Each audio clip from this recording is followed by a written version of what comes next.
Hindu TV के इस प्रथम कार्यक्रम में आपका स्वागत है। आज जानेंगे कि आखिर कौन है ये रहस्यमयी महाअवतार बाबा जी। न तो किसी को इनके जन्म के बारे में पता है और न ही जीवन के। कहते हैं महाअवतार बाबा जी सिर्फ चुनिंदा लोगों को ही दर्शन देते हैं और अपने बारे में उतना ही बताते हैं जितना वो दुनिया तक पहुंचाना चाहते हैं। न किसी ने उनकी तस्वीर क्लिक की है और न ही वो प्रवचन देते हैं, लेकिन फिर भी देश दुनिया में उनके लाखों भक्त हैं। क्रिया योग का जनक उन्हें ही माना जाता है।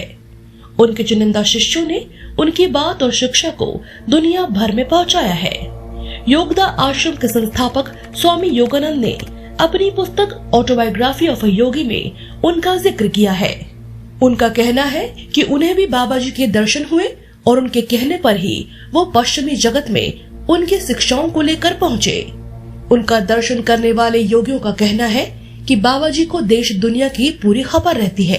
कहा जाता है कि वो स्थूल शरीर में शताब्दियों से हिमालय पर ही वास कर रहे हैं। उन्हें बद्रीनाथ के आसपास स्थित उत्तरी हिमालय पर्वत पर विचरते हुए देखा गया है।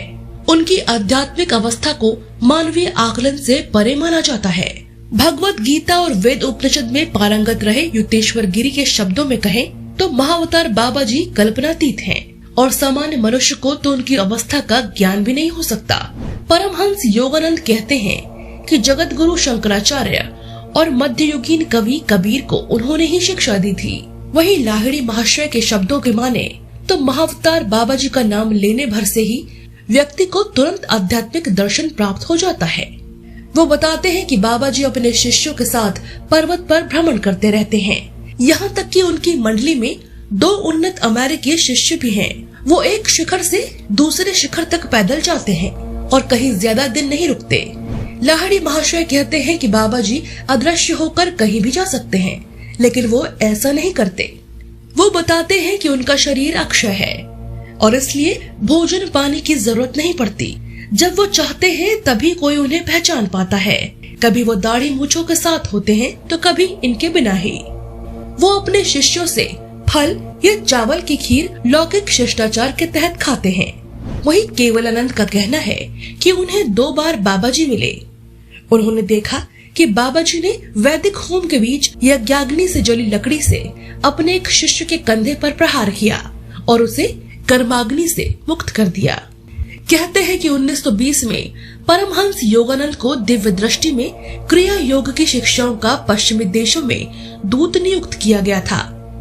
योगानंद जी ने ईश्वर से गहरी प्रार्थना करने का निश्चय किया, इस उद्देश्य से कि उन्हें अपने निकट आ गए महान कार्य करने के लिए ईश्वर से विश्वास और आशीर्वाद मिले। उत्तर में बाबा जी खुद योगानंद जी के सामने प्रकट हुए, उन्हें आशीर्वाद दिया और उन्हें सर्वश्रेष्ठ रक्षा का वादा किया। बाबा जी ने योगानंद जी से कहा, तुम वही हो जिसे मैंने क्रिया योग की शिक्षा का पश्चिमी देशों में प्रचार करने के लिए चुना है। बहुत पहले मैं तुम्हारे गुरु युक्तेश्वर से कुंभ मेले में मिला था। मैंने उनसे कहा कि मैं तुम्हें उनके पास प्रशिक्षण के लिए भेजूंगा। क्रिया योग जो कि ईश्वर का बोध प्राप्त करने के लिए एक वैज्ञानिक तकनीक है, आखिर में सभी देशों में फैल जाएगी और मानव के निजी अतिश्रेष्ठ परम पिता के बोध से देशों के बीच मधुर संबंध बनाने में मदद करेगी।